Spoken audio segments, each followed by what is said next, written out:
এতটাই উঁচুতে, তিনি ভূমি থেকে অনেকটা উঁচুতে উঠে যেতে পারতেন মাটি থেকে। তখন না উনি আমার ঠাকুমাকে বলেছিলেন কি যে আজকে তো পূর্ণিমা রাতটা, যে আজকের রাতটা যদি বাঁচাতে পারো, উনি বোধহয় কোনো ইঙ্গিত পেয়েছিলেন বা কিছু, স্ত্রীর কাছ থেকে জমে ওনাকে নিতে পারে না। আমার ঠাকুমা দরজা খুলে উঠোনে পা দিতেই একটা এমন একটা দৃশ্য দেখলেন, দেখেই ঠাকুমা পুরো অজ্ঞান হয়ে গেছে। বলছে, তুমি যখন এটা পেয়েছো এটা অবহেলা করো না, এটা তুমি পেয়েছো, ঈশ্বর দত্ত জিনিস। মা কি আশ্চর্য! সত্যি সত্যি সত্যি সত্যি ওই বিকট বেদনা আর কোনোদিন হয়নি। প্রত্যক্ষ জীবনের সঙ্গে জড়িত তার অলৌকিক ঘটনাটা কীরকম, তা বাবার জীবনে যখনই কোনো প্রবলেম এসছে তখনই কিন্তু সাপ দেখা গেছে। কি আশ্চর্য জানেন, তার কিছুদিন পরেই না আমার বাবা মানে হার্ট অ্যাটাক হলো, মানে ভয়ঙ্কর ম্যাসিভ। তখন বলছে যে আপনারা ধরে রাখুন এটা লস কেস, কি করবে এখন, যা কিছু করবেন ঈশ্বর করবেন। কিন্তু এই যে 100 জনে 2 জন বাঁচে মা হাতে করে, স্বয়ং ডাক্তার বলছে যেখানে নাকি বিজ্ঞানের শেষ আর আধ্যাত্মিকতার শুরু, এটা আমিও মানি, সবাই মানে। ওই একটা ছোট্ট জানলা খুলে গেল, একজন মোবাইল বলল কি আপনারা কজন, এর পরের চমৎকারিত্ব শুনুন, বিশ্বাস করতে পারবেন না আপনি, মানে আমার গায়ে আজও কাটা দেয়। ঘুরছি তো হঠাৎ আমি না অবাক হয়ে তাকিয়ে আছি যে কি মানে চেনে না যায় না, মানে নিজে নিজেই বলছে আমি তো এখানে প্রায়ই আসি। বললো যে আমি আমার মেইন বাড়ি হচ্ছে আসামেই, ধরুন আমি আসামেই বেশিরভাগ থাকি, তারপরে ভক্তরা যে যেখানে যেরকম ডাকে। পরে মার মুখে শুনেছি আমি কাউকে দেখিনি। ওরে বাবা! আমি এখনো উত্তেজনায় ঠকঠক করি, কেননা মানে এরম দৃশ্য প্রায় বিরল, মানে প্রায় বিরল না, আমি একেবারেই বিরল। মানে ভয় পেও না, ভয় পেও না, আমি তোমার ছেলের মতো। আমি পেছন ফিরে দেখি কেউ নেই, বাপরে! কেউ নেই, মানে কেউ নেই, আমার আগে নেই পিছে নেই, কেউ নেই, আমি একা দাঁড়িয়ে আছি সিঁড়িটায়। নমস্কার, আমি সাধক অলৌকিক রহস্য চ্যানেলের চন্দন চক্রবর্তী। আজকে একটি নতুন পডকাস্ট নিয়ে আপনাদের সামনে হাজির হয়েছি। আমার বাঁ পাশে রয়েছেন যাকে আপনারা দেখতে পাচ্ছেন, তার নাম চন্দনা চ্যাটার্জি। তিনি থাকেন সোদপুরের ঘোলা অঞ্চলে। তার সঙ্গে আমার পরিচয় বেশি দিনও নয় প্রত্যক্ষত, কিন্তু আমার চ্যানেলের সঙ্গে তিনি সাবস্ক্রাইবার এবং দর্শক হিসাবে যুক্ত বহুদিন ধরে। বেশ কিছুদিন আগে তিনি তার পারিবারিক বেশ কিছু অলৌকিক আধ্যাত্মিক ঘটনা এই চ্যানেলে শেয়ার করবেন বলে ইচ্ছা প্রকাশ করেন, এবং তার ঠাকুরদা এবং দাদু আধ্যাত্মিকতার সূত্রে বহুদিন ধরে যুক্ত। তার ঠাকুরদা এবং দাদু আধ্যাত্মিক পরিমণ্ডলে মানুষ হয়েছেন পারিবারিক ঐতিহ্যে বেশ অনেক দিন। বিশেষ করে তার ঠাকুরমার জীবনে বেশ কিছু অলৌকিক ঘটনা এমন রয়েছে যে অলৌকিক ঘটনাগুলি পারিবারিক হলেও সকলের শোনার মতো বলেই আমার মনে হয়েছে। আপনাকে সাধক অলৌকিক রহস্য চ্যানেলে আমি স্বাগত জানাচ্ছি। নমস্কার। আপনার জীবনের যে আধ্যাত্মিক যে আবহাওয়া, আধ্যাত্মিক যে পরিমণ্ডল, সেই পরিমণ্ডলে আপনি কবে থেকে বুঝলেন যে আধ্যাত্মিক জগৎটা সাধারণ জীবনের মতো নয়, তার থেকে একটু আলাদা? কখন বুঝতে পারলেন? দেখুন আমি কবে থেকে বুঝতে পারলাম বলতে, নিজের জীবনে যখন ঘটলো তখন বুঝলাম, কিন্তু এর সম্বন্ধে আমি অনেক আমার ঠাকুরমা ঠাকুরদা তো আমি দেখিনি চোখে, তো আমার দাদামশাই যিনি ছিলেন মানে মাতামহ, তার থেকে প্রচুর শুনেছি, কিন্তু তখন এতই ছোট ছিলাম যে তিনি যতই আমাদের বোঝাতে চান না কেন, মানে অতটা ইন্টারেস্ট ছিল না, বুঝিনি যে হ্যাঁ অলৌকিক বলে একটা জিনিস আছে। কিন্তু বেশ কয়েকটি ঘটনা বলেছিলেন, তাইতে আমার তখন মনে হচ্ছিল সত্যি তো এটা কী করে হয়। তখন খুবই ছোট আমরা। বলতে পারি যে এই অলৌকিক চ্যানেলে এসে মানে আমার ভীষণ ভালো লাগছে আমার কিছু কথা শেয়ার করার জন্য। প্রথমেই বলি যে আমার পিতামহ ঈশ্বর কালীমোহন চক্রবর্তী, উনি ঢাকা জেলার বিক্রমপুরের লোক ছিলেন। তা উনি না সাধন গ্রহণ ব্যাপারে উনি বেশ অনেক দিন ধরে সাধনা চালিয়েছেন, কিন্তু নিঃশব্দ, মানে কেউ জানতেন না যে হ্যাঁ উনি অনেক অনেক। কিন্তু আমার ঠাকুমা বলেছিলেন যে উনি যোগ সাধনায় না খুব মানে একনিষ্ঠ ছিলেন এবং পারদর্শী ছিলেন, এতটাই উঁচুতে, তিনি ভূমি থেকে অনেকটা উঁচুতে উঠে যেতে পারতেন, এবং শুধু তাই নয় মাটি থেকে উঠে গিয়ে শূন্যে অনেকক্ষণ দোদুল্যমান অবস্থায় থাকতে পারতেন। তো এটা তো আমি মনে করি যে এটা বেশ সাধনার একটা বেশ প্রকৃষ্ট অংশ বলেই মনে হয় আমার। তাছাড়াও উনি সত্যি কথা বলতে কি ওনার তো বিজনেসের ব্যাপারে উনি কলকাতায় আসা যাওয়া করতেন, ঢাকা জেলায় থাকতেন তখন আমার ঠাকুমারা। তো তখন একবার উনি বাড়িতে গেলেন, তখন না উনি আমার ঠাকুমাকে বলেছিলেন কি যে আজকে তো পূর্ণিমা রাতটা, যে আজকের রাতটা যদি বাঁচাতে পারো, উনি বোধহয় কোনো ইঙ্গিত পেয়েছিলেন বা কিছু, যে তাহলে কিন্তু আমি অনেক দিন পৃথিবীতে টিকে যাই। আর না হলে আর কোন মানে আর না হলে বলে উনি চুপ করে গেলেন। তো এবার স্বাভাবিক ঠাকুমা তো মানে তার পায়ের কাছ থেকে নড়ে না, কিছু করে না, একদম পায়ের কাছে পড়ে রয়েছে। শুনেছেন ওনাদের মানে তখনকার মত অনুযায়ী স্ত্রীর কাছ থেকে জবে ওনাকে নিতে পারে না, এই একটা ভাবনা ছিল সবার মধ্যে। তা সেই অনুযায়ী ছিলেন, কিন্তু বলে ওই যে বললো ঠাকুমা বলে যে আমার কাল ঘুমে এমন ধরলো, সারা রাত জেগে আমার ভোরের দিকে আমি ঘুমিয়ে পড়লাম, তারপরে উঠে আর আমি দেখতে পাইনি মানে আমি আর তাকে পাইনি। মানে এটা একটা উনি একটা ইঙ্গিত দিয়ে গিয়েছিলেন এই পর্যন্ত, এটাকে একটা বলতে পারি। আর এছাড়া ঠাকুমাকে তো দেখেছি, কিন্তু ঠাকুরদাকে তো আমার বাবাই দেখেনি, তো তার সম্বন্ধে বেশি কিছু কথা আর হতো না। তা আমার ঠাকুমা কিন্তু অনেকগুলো গল্প করতেন, মানে তার নিজের জীবনের ঘটনা বলতেন। তো ঠাকুমার না তখনকার দিনে না বাধক বেদনা মানে কি আমি অত বুঝি টুঝি না, মানে ওরকম একটা বেদনা ছিল যার জন্য মানে উনি তখন বাধক বেদনা হলে না উনি মানে কাটা পাটার মতন ছটফট করতেন যন্ত্রণায়। তো যন্ত্রণায় ছটফট করতেন, তো আমার ঠাকুরদা যথেষ্ট পয়সা কড়ি ছিল, তা উনি ওনাকে অনেক ডাক্তার দেখিয়েছেন। আর তখনকার দিন তো সাহেব ডাক্তার, মানে সাহেব ডাক্তার উচ্চারণ করলাম এই জন্যে যে ঘোড়ায় চড়ে সাহেব ডাক্তার আসছেন নেহাত মানে কম ইয়ে নয়। তো তাকে দেখে গেছেন, আমার ঠাকুমার চিকিৎসা উনিই করতেন, কিন্তু ওই বেদনা উনি সারাতে পারেননি। এবার ওনার একটাই রেমেডি ছিল যে গামলায়, বড় গামলায় ওনাকে গরম জলে বসে থাকতে হবে, এই মানে সেটা সবসময় সম্ভব হতো না। তো একদিন কি ঘটলো, আমার ঠাকুমা বলেন যে আমি একদিনকে, তখনকার দিনে তো সব বড় বড় ঘর, ছোট ছোট ঘরে তো ব্যাপার না, দেশের গ্রামের বাড়িতে বাথরুমে যাবেন উনি। তা বাথরুমে যাবেন, বাথরুমটা তো আমাদের মতন এখনকার মতন ইনসাইড বাথরুম ছিল না তখন, তখন মানে দরজা পেরিয়ে বাথরুমটা অনেক দূরেই থাকতো। তা দরজা পেরিয়ে বেশ একটা বড় উঠোন, আর তখন তো জমি জমার কোনো মা বাবা ছিল না, মানে যথেষ্ট পরিমাণে যার যার ছিল। তা সেই বড় উঠোন, উঠোন পেরিয়ে তবে ওখানে যেতে হবে।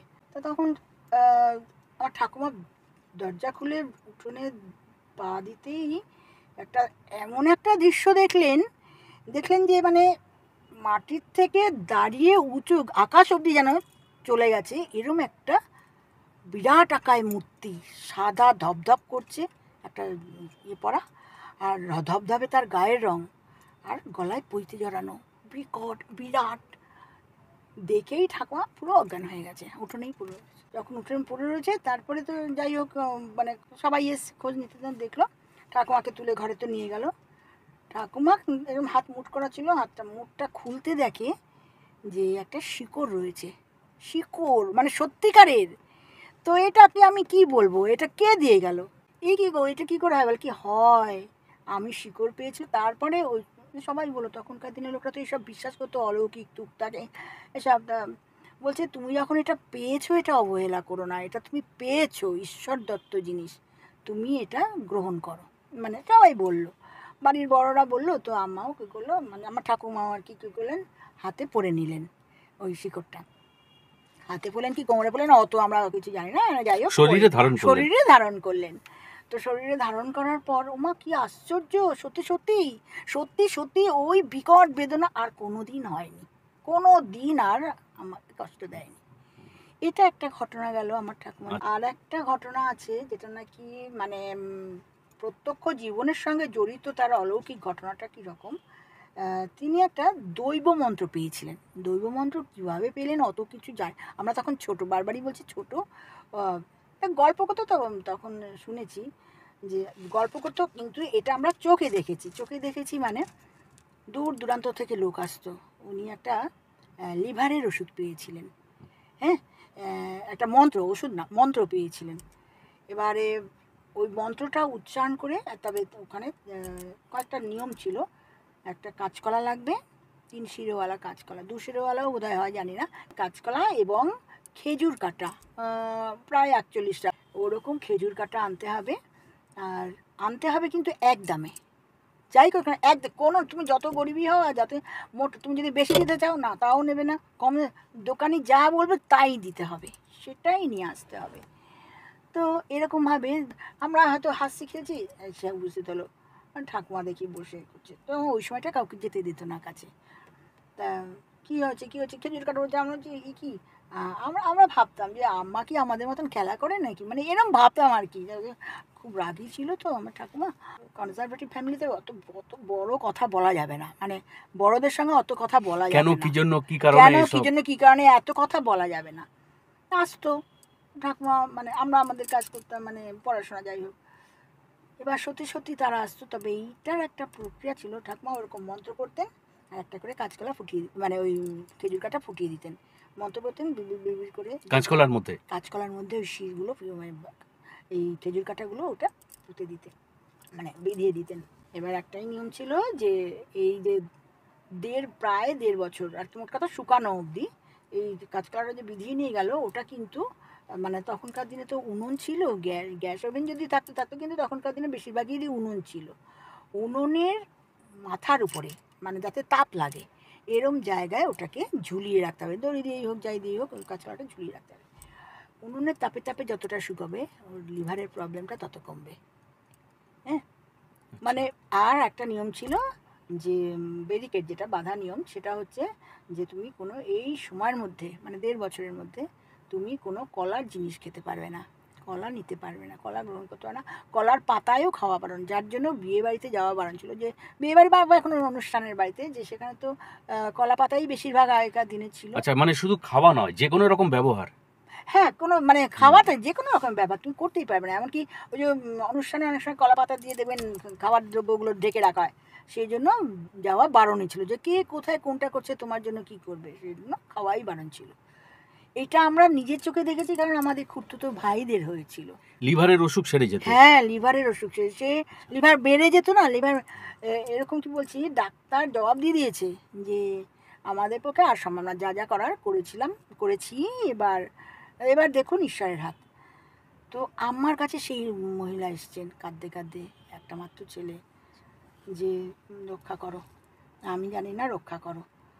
তারপরে দেখতাম যে তারকেশ্বর থেকে আসতো, আরও আরও কত দূর দূর থেকে, আমার অত মনে নেই, যা ছোটো ছিলাম, বারবারই বলছি ছোটো ছিলাম, কিন্তু দেখতাম আসতো, অনেক লোক আসতো। তারপরে এটা দেখলাম সেরে যেত, এটা একটা গেল। তো আমার দিদির খুব উৎসাহ এইসব ব্যাপারে, হ্যাঁ, মানে বরাবরই বলে যে আম্মা সত্যি সত্যি, তারপর এসে আবার পুজো দিয়ে যেত, আচ্ছা। পার্শ্বিকের পুজো দিয়ে যেত। মানে মানত হ্যাঁ, করতো এটা আর এবং কি, সেটা সিদ্ধ হলে পুজো দিয়ে পুজো যেতেন? দিয়ে যেত। আচ্ছা আচ্ছা। আর পার্শ্বিকে এরম বলতো, কারণ আমার তো এই ব্যাপারে কোনো টাকা পয়সা নিত না, হ্যাঁ হ্যাঁ হ্যাঁ। যা কিছু দেয় পার্শ্বিকে ওই ঠাকুরকে পুজো দাও, আচ্ছা।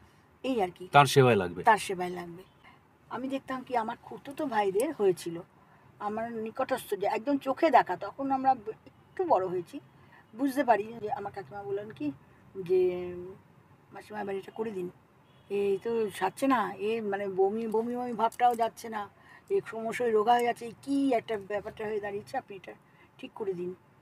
তো ওদের ২ ভাইয়েরই হয়েছিল আগে পিছে, তো সত্যি সত্যি ওরা সেরে গেছিল, সত্যি সত্যিই সেরে, মানে এটা আমাদের প্রত্যক্ষ দেখা ঠাকুমার জীবনের ঘটনা।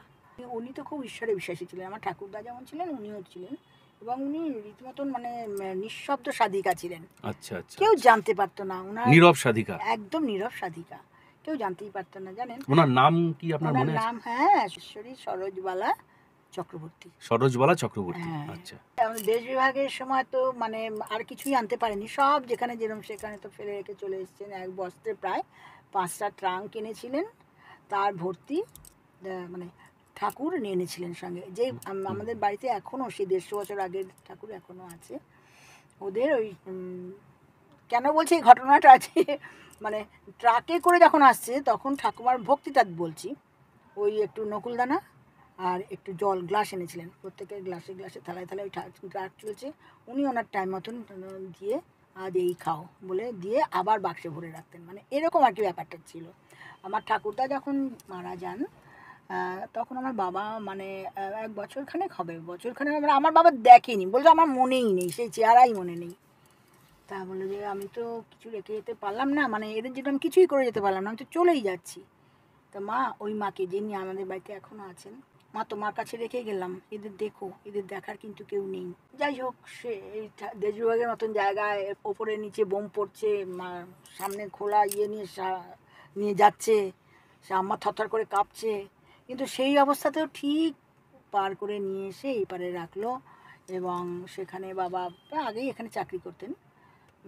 বাবা 20 বছর বয়সেই এদেশে চলে এসেছিলেন, সেখানে বাবা চাকরি করতেন।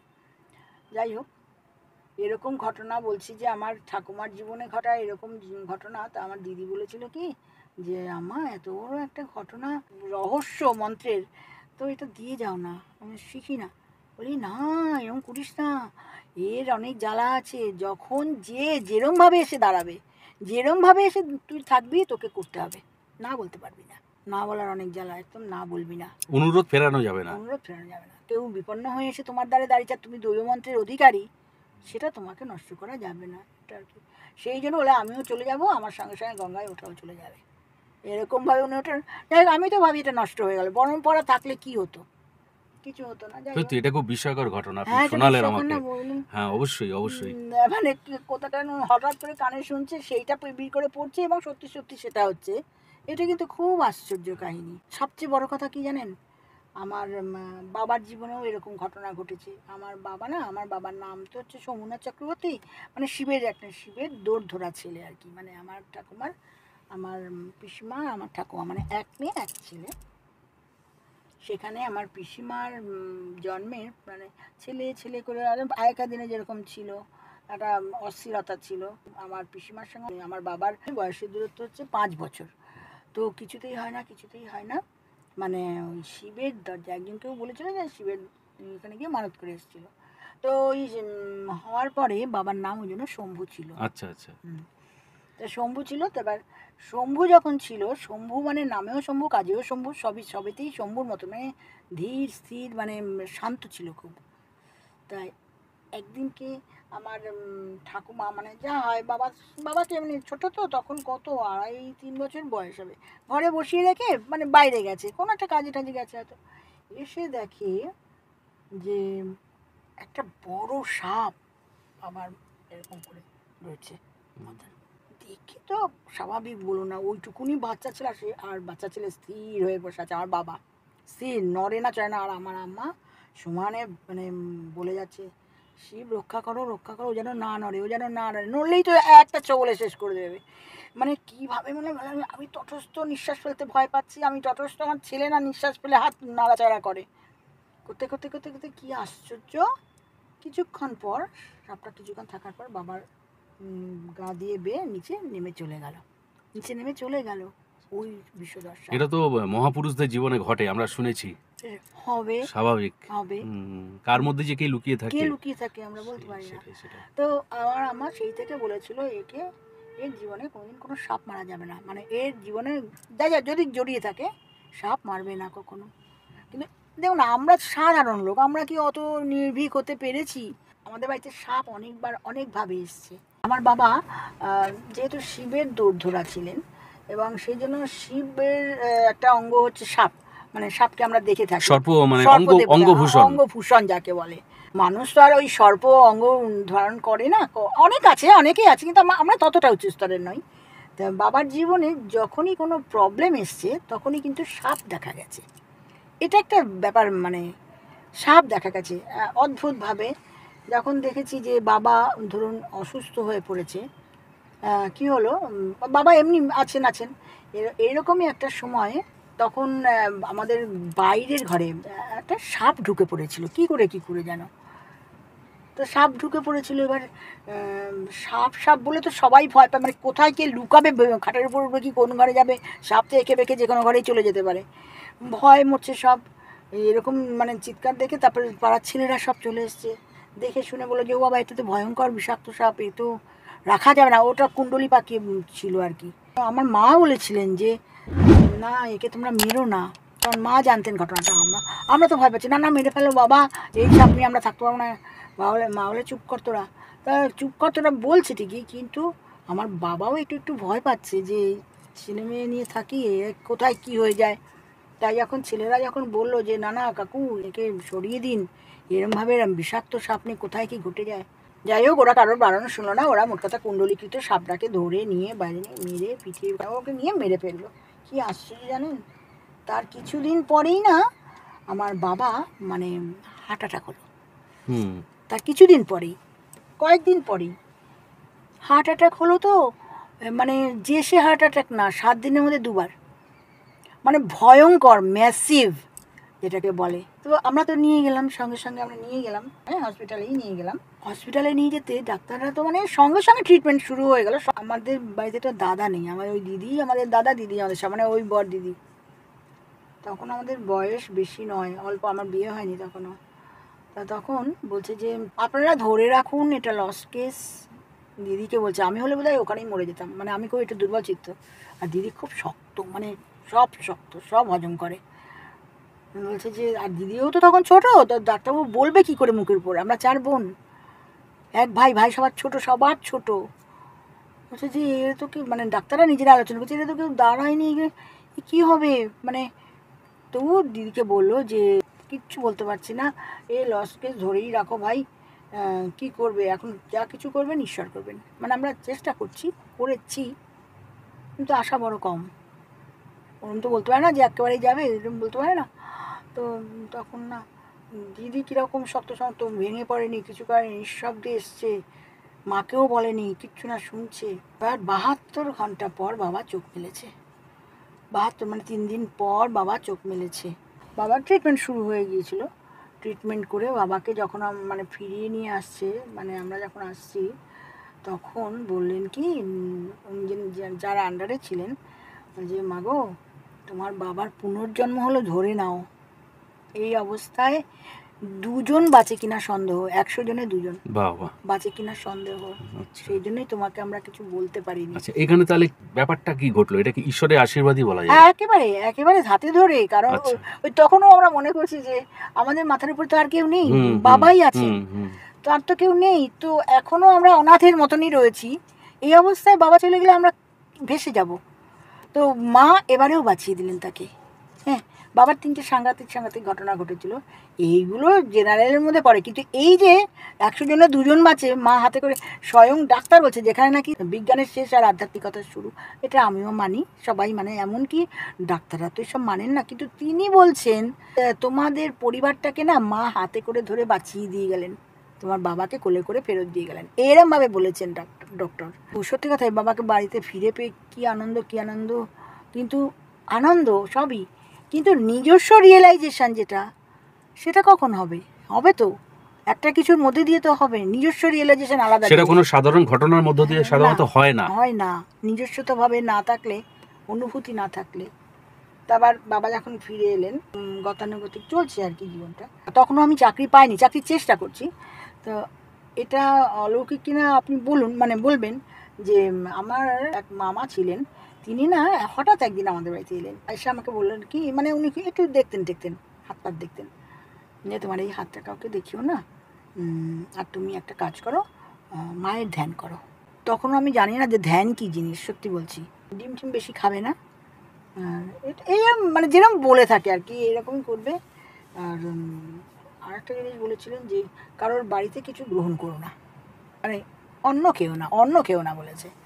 তো যাই হোক, তো আমি ধ্যান, মামা আমি তো কিছু জানি না, ধ্যান কি?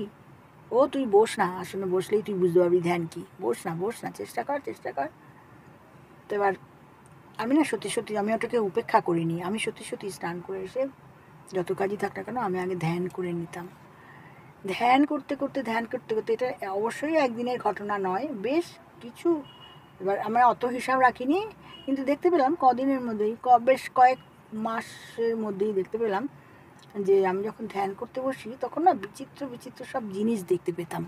আচ্ছা। হ্যাঁ, দেখতে পেতাম মানে কি, মানে যেন আমার চোখের সামনে ভাসছে যে একটা গুহার মধ্যে আমি বসে আছি। আবার কখনো দেখলাম গুহার মধ্যে বসে আছে একটা কমণ্ডলু সামনে, হ্যাঁ, আবার সেটা ভ্যানিশ হয়ে যাচ্ছে। আবার কখনো দেখতে পাচ্ছি সবুজ মাঠ, সব সবুজ প্রান্তর, মানে দেখা যায় না, চারিদিকে সবুজ, আমি একা বসে আছি ওখানে। যখন ধ্যানরত অবস্থায় দেখছি যে বেশ কিছু আলো আমার চোখের সামনে, মানে এরকম করে নাচছে, ঘুরছে। কখনো সবুজ, কখনো নীল, কখনো বেগুনি, কখনো হলুদ রঙটা খুব কম দেখতাম, নীল রঙটা বেশি দেখতাম। তা আমি না ভাবছি কি, মা তোমরা এরকম দেখো? আমি জিজ্ঞেস করলাম, মা তোমরা কি এরকম চোখ বুঝলে দেখতে পাও? মা বলে না তো। তা স্বাভাবিক, আমি ওইটুকুনি মেয়ে, একদম বেশি বয়স না তখন, আমার 18-20 বছর বয়স। আচ্ছা। ওই সময়টা থেকে দেখতাম যে এই বাবা সবাই আমাকে বোধহয় পাগল ভাবছে নাকি পাকা মেয়ে ভাবছে, এরকম আমি ভাবতাম। বা বলছে যে ও তোর বর্ণচ্ছটা হয়েছে এরকম বলতো, যাই হোক বলতো। তখন আমি আর কিছু বলিনি। এই জিনিসটা আমার গ্রো করে গিয়েছিলো, ধীরে ধীরে ধীরে ধীরে গ্রো করে গিয়ে তো তারপরে আমার আমাকে বলেছিল যে তুমি যাই করো না কেন দীক্ষাটা তুমি নিয়ে নেবে, দীক্ষা নিলে তোমার সম্পূর্ণতা আসবে, দীক্ষা না নিলে সম্পূর্ণতা আসে না। আমি জানি তো চণ্ডী পাঠও করতাম। আচ্ছা। হ্যাঁ, আমি চণ্ডীমাকে, এখনও আমার চণ্ডী আমার ঘরে আছে, কিন্তু উনি এখন পূজিত হন, এখন আর পাঠ করার সময় হয় না, রেগুলারলি পড়তাম ওটা। এই নিয়ে আমাকে কিছু কিছু বিরূপ মন্তব্যও শুনতে হয়েছে, মেয়েরা চণ্ডী পাঠ করে নাকি, হ্যাঁ যত সব অনার সৃষ্টি। যাই হোক, আপনার এই অভিজ্ঞতা কিন্তু দুর্লভ। আপনি আমাকে বলছেন, দেখুন এটা বলা যায় কি না, এটা তো মনে করি এই ধরনের কথা আমার শোনাই উচিত নয়। তার কারণটা হলো এই ধরনের অভিজ্ঞতা সত্যি দুর্লভ। এই যে আপনি সংসারে থেকেও সাধারণ জীবনে আসার পথে যে দুর্লভ অভিজ্ঞতাগুলো সংসারের মানুষের ক্ষেত্রে কম ঘটে, কিন্তু যোগসূত্রগুলো আপনার হচ্ছে, আপনি অভিজ্ঞতা অর্জন করছেন, এটা কিন্তু অবশ্যই তুলে ধরার মতোই ব্যাপার। আমার জীবনেও বেশ কিছু ঘটনা ঘটেছে। কীরকম, যেমন ধরুন এখানে আমার এই আলোগুলো তো আগেই দেখতাম, বিয়ের আগেই দেখতাম। এবার বিয়ে টিয়ে হয়ে গেল, সব কিছু হলো, তখন সবাই ভাবলো বিয়ে হয়ে গেলে আর সব মানে সব লাটে উঠবে, কিন্তু না, আমার লাটে ওঠেনি। আমি কিন্তু রেগুলার, আমি চাকরিও করতাম, আচ্ছা। হ্যাঁ, আমি কিন্তু রেগুলার আমার মানে পুজো পাঠ করে তারপরে আমি চাকরিতে যেতাম। ইতিমধ্যে আমার মানে 2 সন্তান হলো। তাদের ক্ষেত্রেও আমি দেখেছি বেশ মানে প্রতিবন্ধকতা, সেটা এইগুলো আমি আর অলৌকিকতার মধ্যে ধরবো না, এগুলো মানুষের জীবনে হয়ে থাকে, সেইগুলি আর বলবো না। যথেষ্ট প্রতিবন্ধকতা এসেছিল। ঈশ্বরের কৃপায়, আমি মনে করি কেবলমাত্র ঈশ্বরের কৃপায় আমার 2 সন্তান বেঁচে গেছে। যখন আমার মানে মাতৃত্বের 6 মাস হয়ে গেছে, তখন আমি ওই ডালহাউসিতে অফিস ছিল তো, প্রথম দিকে বাসে করে আসতাম, এক বাসে। আপনি কিসে চাকরি করতেন? আমি করতাম একটা মাল্টিন্যাশনাল কোম্পানিতে করতাম। আচ্ছা। সেইখানে আমি আমার এতে ডালহৌসিতে অফিস ছিল। তা ওখানে বাসে করে, বাসের জন্য একদিন দাঁড়িয়ে আছি, বাসগুলো খুব বাজেভাবে চলতো তখন। তখন কি এখন কি সবসময় হ্যাঁ। রেকলেসলি চলতো, দেখছে না যে প্যাসেঞ্জার উঠলো কি না ঠিক মতন, তার আগেই গাড়ি চালিয়ে দিল। সময় বাস তখন আমি যখন মানে হ্যান্ডেলটাও ভালো করে ধরতে পারিনি, গাড়ি ছেড়ে দিলে আমি ওই অবস্থায় ছ্যাঁচাতে ছ্যাঁচাতে আমার নিয়ে চললো। আমি টেলিফোন ভবন থেকে অনেকটা দূর চলে গেছে, আর বাস ভর্তি লোক, আর আমি কিন্তু ওরকম চেঁচে চেঁচে যাচ্ছি, বাস কিন্তু চলছে, আর আমি যে আরেকটা পা কোনো মতে টানবো, ওই অবস্থায় সম্ভব নাকি, পারছি না। আরেকটু হলে আমি, আরেকটু যদি হতো আমি হাত ছেড়ে পড়ে যেতাম, মরেই যেত আমার মানে। তা আমি ভাবি যে এই ঘটনা থেকে বাঁচিয়েছেন ঈশ্বর, আমি ভাবি। এবার এটা তো সাধারণ, অনেক জীবনে এরকম অনেকেরই ঘটে। পরবর্তী ক্ষেত্রে আমার সাধারণ জীবন চলছে, চলছে বলতে আমি ওরকম জব টব করতাম, বেশি কিছু পাইনি। আমার সাংসারিক একটা আবর্তের মধ্যে পড়ে গিয়েছিলাম বলে মানে আমার এর বাইরে আর যাওয়া হয়ে ওঠেনি। ট্রাভেলিংয়ের সময় আমার হাজব্যান্ড না মানে ঘোরার ব্যাপারটা ছিল তো আমাদের। তা একবার আমরা উখি মঠে গিয়েছিলাম। উখি মঠে যখন যাই, সেখানকার ঘটনাটাও একটা আছে যে আমরা আমাদের গাড়িটা যত দূর অবধি যাওয়া যায়, মানে মন্দির, একটা মন্দিরের সামনে, আর ওখানে তো সব পাথরের মন্দির ওখানে। তা ওখানে গাড়িটা যত দূর যাওয়া যায় অত দূর এসে থেমে গেল। এবার নেমে একটুখানি হেঁটে মন্দিরটায় ঢুকতে হবে, একটুখানি না, বেশ একটু একটু হেঁটে যেতে হবে।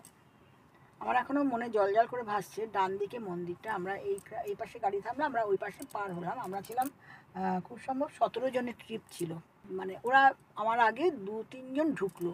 তো আমি এরকম এরকম ছোটো, এরকম বড় গেটও না, এরকম ছোটো গেট একটা থাকে না পাশে, বড় গেট বন্ধ ছিল, ছোটো গেটটা দিয়ে দেখলাম সবাই ঢুকছে। তা আমার আগে আমার ওই বন্ধুর স্ত্রী আর তার ননদ ঢুকলেন, তৃতীয় জন আমি ছিলাম। তো ওরা যখন ঢুকছে আমি দেখতে পাচ্ছি যে ধরুন মন্দিরটা এরকম, আমি এইটুকুনি নয়, মানে বিরাট বড় মন্দির, মানে আমি ওইখান দিয়ে ধরুন ঢুকছি, দেখছি এই পাশ থেকে একজন খড়ম পায়ে, ওরকম ওরকম কমণ্ডলু হাতে, এরকম রুদ্রাক্ষের পরা, মাথায় এরকম জটা, তো এরকম খড়ম পায়ে খটখট খটখট করতে করতে এই দিক থেকে ওই দিকে যাচ্ছে। তা আমি তো এরমভাবে ঢুকছি, ওরা দুজন ঢুকেছে, আমি ঢুকেই না, আমার ওই ভদ্রকে মানে ওই সন্ন্যাসীকে দেখ, আর হাঁটুটায় এই অবধি কাপড় পরা, এইটুকুনি। তারপরে আমি না ঢুকেই বললাম কি, এই তোমরা কোথায় গেলো গো ভদ্রলোক? ওরা বলে কি কে? এই যে তোমাদের সামনে দিয়ে, তোমাদের ঠিক আগেই ছিল। ওরা না দুজনের দিকে তাকালো, ভাবলো আমার মাথাটা একদম খারাপ হয়ে গেছে, বলে ভালো মানুষ, মানে এরকমভাবে ঠিক এইরকম ইমপ্রেশনটা ওরা দিয়েছিল। আমার খুব খারাপ লাগলো, কিন্তু খারাপ লাগার সময় আমার ছিল না, পরে খারাপ লেগেছিল। আমি তখন চোখটা মানে ব্যগ্রভাবে খুঁজছি ওই ভদ্রলোকে, মানে ঠাকুরকে একটু দেখবো, মানে সন্ন্যাসীকে একটু দেখবো।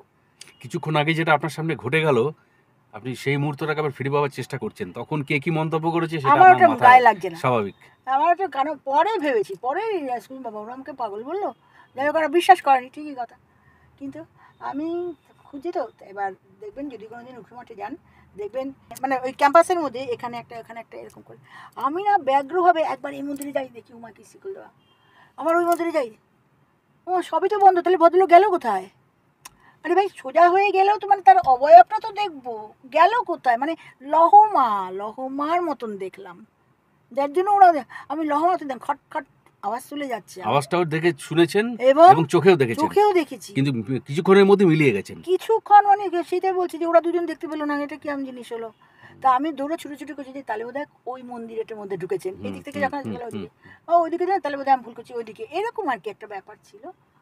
তো আমি না পাগলের মতন ছুটে ছুটে করতে দেখবো, তুমি কী করছো কী করছো? আমার কিছু না বলে এই ধারে একটা মন্দির ছিল, ওখানে অনেক লোক গান বাজনা করছিল, খোল করতাল নিয়ে সব, মানে পুরুষ স্ত্রী সবাই ছিল।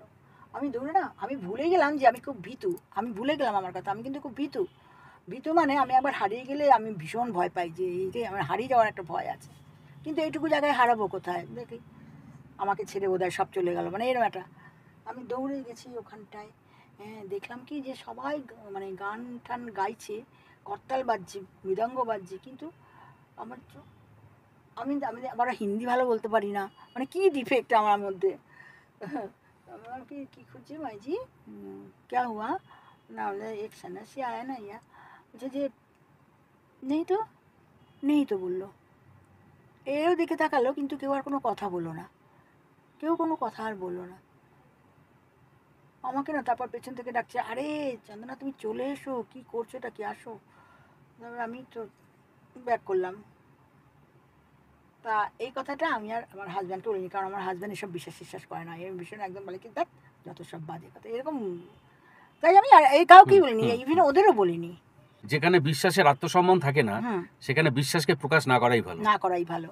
তো আমি আর কিছু বললাম, শুধু ওইটুকুনি বলেছিলাম, কাউকে দেখেছো না দেখিনি, তাতে আমি পাগল সাব্যস্ত হলাম, দেখে আর বলিনি কোনো কথা। আমি পরে এসে মায়েদের বলেছিলাম যে মা এরকম দেখলাম, জানো তো পরবর্তী ক্ষেত্রে দেখলাম মুখটা লোকনাথ বাবার সঙ্গে মিলে যাচ্ছে। আচ্ছা, একদম লোকনাথ বাবা, উখি মঠে এই ঘটনাটা ঘটেছিল। উখি মঠে, উখি মঠের সামনে একটা মন্দির আছে, সেইখানটায় পাথরের মন্দির, আজও মনে পড়ে আমার। এই উখি মঠের ঘটনার পরের কথা বলছি। আমার বাবা মা যাদবপুরে রাম ঠাকুরের একটা আশ্রম আছে, আমার বাবা মা ওইখানে দীক্ষিত হয়েছিলেন। তা দীক্ষা নেওয়ার পর আবার ওখানে যেতে হয়, তো একবার ওখানে গেলাম, আমরা সবাই মিলে গেলাম, প্রায় আমরা 14-15 দিন, মানে কাকা কাকিমা সহ সবাই মিলে আমরা গিয়েছিলাম। তো আমাদের যাওয়ার কথা ছিল, ওখানে গিয়ে মানে ভোগ নেবো আর কি, এইটাই আর কি বাসনা ছিল। তো আমরা সেটাই জানি। এবার যেতে যেতে না ড্রাইভার আসতে দেরি করেছিল, কি করেছিল, মোট কথা আমাদের পৌঁছতে দেরি হয়ে গেল। আমরা যখন গেলাম সব বন্ধ হয়ে গেছে তখন, মানে খাওয়া দাওয়ার ব্যাপারটা বন্ধ হয়ে গেছে। আমরা যখন গেলাম, যে আমরা ফোন করেছিলাম, আমরা আজও বলেছিলাম, বলে এত দেরিতে তো থাকে না, এখন তো সব বন্ধ।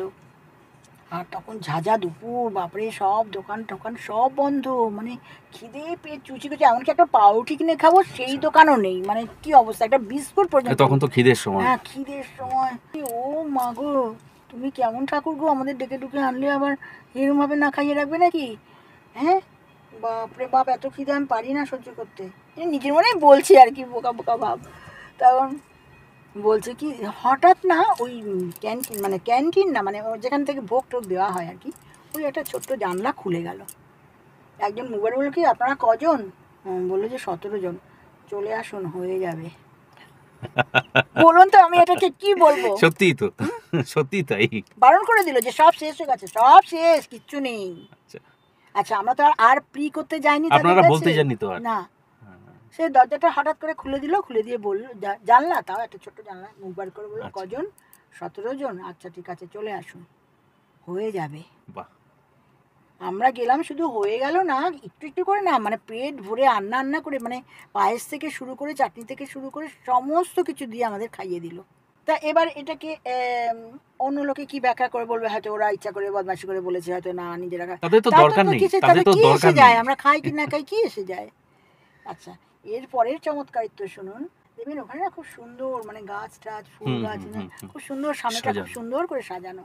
আমরা ঘুরছি মানে মায়েদের না এরকম সামনে একটা মানে মাদুর টাইপের পেতে পেতে দেওয়া হয়েছে, কাকা কাকিমা মা বাবা সব বসে আছে, তারপরে আমার বোনও বসে আছে ওদের।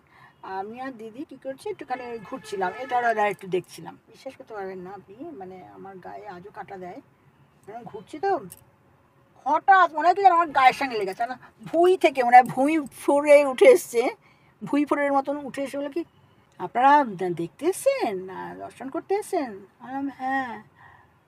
আমি না অবাক হয়ে তাকিয়ে আছি যে কি মানে চেনে না যায় না, মানে ভাবছি আর কি যে এইভাবে এত সুন্দর করে কেন কথা বলছে? একটা পাঞ্জাবি পরা, আচ্ছা। মাথাটায় টাক, হ্যাঁ। হ্যাঁ মাথাটায় টাক, তারপরে ফতুয়া টাইপের এরকম হাফাতা পরা। তো যে হ্যাঁ, যে যান যান খুব ভালো, দেখুন দেখুন ঘুরে ঘুরে দেখুন খুব ভালো লাগবে। নিজে নিজেই বলছে, আমি তো এখানে প্রায়ই আসি, এতগুলো কথা বলছে, একটা কথা না বললে কেমন বিচ্ছিরি লাগে, ভাববে বোধহয় অবহেলা করছি। তা আমি বললাম যে ও আপনি প্রায়ই আসেন, আপনি কোথায় থাকেন? বললো যে আমি আমার মেইন বাড়ি হচ্ছে আসামেই, ধরুন আমি আসামেই বেশিরভাগ থাকি, তারপরে ভক্তরা যে যেখানে যেরকম ডাকে, এরমাই বলছে কিন্তু আচ্ছা। ভক্তরা যে যেখানে যখন ডাকে আমি চলে যাই। এই কথা শুনেই তো আমার মনেই হয়নি কিছু, এমন বোকা আমি, এমন বোকা আমি, বুঝতে পারছি না আমি কাকে সামনে দেখছি, বুঝতে পারছেন? আমার মনেই হয়নি এই কথাটা। আমি আবার ভাবছি কি, বাবা রে বাবা, আজকাল কত কিছু হচ্ছে, ঠকিয়ে নিয়ে চলে যাবে নাকি আমায়, মানে আমার মানে যে বললাম পাপি মন। বললো শুনুন এখানে না একটা খুব সুন্দর লাইব্রেরি আছে জানেন। আমার না তো কোথায়, বললো যে যান উপরে চলে যান, 3 তলায় যান না যান, গিয়ে দেখবেন খুব সুন্দর। তাতেও না আমি একটুখানি দ্বিধাগ্রস্ত যে কী হয়েছে কে না কে, মানে এরকম একটা যা হয়। আর বিশেষ করে এখনকার দিনে কি আর ঘটনা ঘটছে, তখনকার দিনেও যে ঘটতো না তা তো আর না। আমি ভাবছি যে কোনো খারাপ, কিন্তু যার সঙ্গে ঘটে তিনি তো জানেন। আমি ভাবলাম যে কত লোকই তো এরকম ভাবে মানে বিপদগ্রস্ত হয়, কি জানি বাবা কার কোনো সামনে ফাঁদে পড়লাম, ফেলছে কিনা। হাতে ফেলছে কিনা। হ্যাঁ, তারপরে ঘটনাটা শুনলে আপনার গা ছমছম করবে। এবারে আমি বলছি কি যান চলে যান, আমি চলে যাবো। হ্যাঁ, আমার চল দিদি যখন বলছে তখন চল চলেই যাই, যাই একটু দেখে আসি চ। দিদি বললো কি আমি আর যাবো না, তুই যা। দিদি আর তখন দিদি পায়ে এরকম রোগ ছিল না, তুই একাই যা, আমি আর যাবো না। তো আমি ভাবছি যে বললাম মুখ ফুটে আমি যাবো না, এটা কিরম দৃষ্টিকটুও লাগছে, এটা বেচারা মানে মাঝ বয়সী লোক আর কি তুমি। ঠিক আছে আমি যাচ্ছি চলুন। এবার কিরমভাবে লাইব্রেরিতে গেলাম, মানে মায়েরা এখানে বসা মানে বারান্দা মতন তো, এবার এখান দিয়ে আমি বাইরে গিয়েছিলাম, এই সিঁড়ি এখান দিয়ে উঠে মায়েদের ক্রস করে তবে ওখান দিয়ে সিঁড়ি দিয়ে উঠতে হতো 3 তলা যাওয়ার। এবার আমি যখন যাচ্ছি সামনে দিয়ে, মা বললো কোথায় যাচ্ছিস? আমি বললাম এই একটু ভিতরে যাচ্ছে, ওনার সঙ্গে যাচ্ছে। উনি তো আমার সামনে সামনে যাচ্ছেন। মা না ফেল ফেল করে তাকিয়ে রইল, বলে আমরা এই ওনার সঙ্গে যাচ্ছি। আমি জানি মা দেখেছে, পরে মার মুখে শুনেছি আমি কাউকে দেখিনি। ওরে বাবা, আমার গা পা কাঁপে, তাহলে তো স্বয়ং তিনি রাম ঠাকুরই ছিলেন। একদম একদম। শুনুন শুনুন, তারপরে শুনুন, আমি এখনো উত্তেজনায় ঠকঠক করি, কেননা মানে এরম দৃশ্য প্রায় বিরল, প্রায় বিরল না, একেবারেই বিরল। মানে আমি ধারণাই করতে পারিনি আমার মতন একটা সাধারণ মেয়েকে তিনি এত কৃপা করলেন, আমি তো ভাবতেই পারি না। পরে ভেবেছি আসলে আমার মা রাম ঠাকুরের দীক্ষিত, সেই সূত্রদের। এবার দাঁড়ান পরে আরও বলছি, আরও ঘটনা আছে, শুনলে পরে আপনি হাসবেন না কাঁদবেন। একা একা যাচ্ছি, উনি আমার সামনে সামনে, আমি ওনার পিছন পেছন যাচ্ছি। এবার দোতলা অবধি উনি উঠে এসছেন, আমি দোতলা অবধি উঠলাম। একটু পরে উনি বলেন কি এই তো এই রাস্তা দিয়ে চলে যাও মা। তখন মা ভয় পেও না ভয় পেও না, আমি তোমার ছেলের মতো। আমি তো একটু ইতস্তত করছি দেখে উনি বললেন যে ভয় পাস না, আমি তোর ছেলের মতো, কিচ্ছু হবে না মা, যা তোর ভালো লাগবে, এরকম উনি বললেন।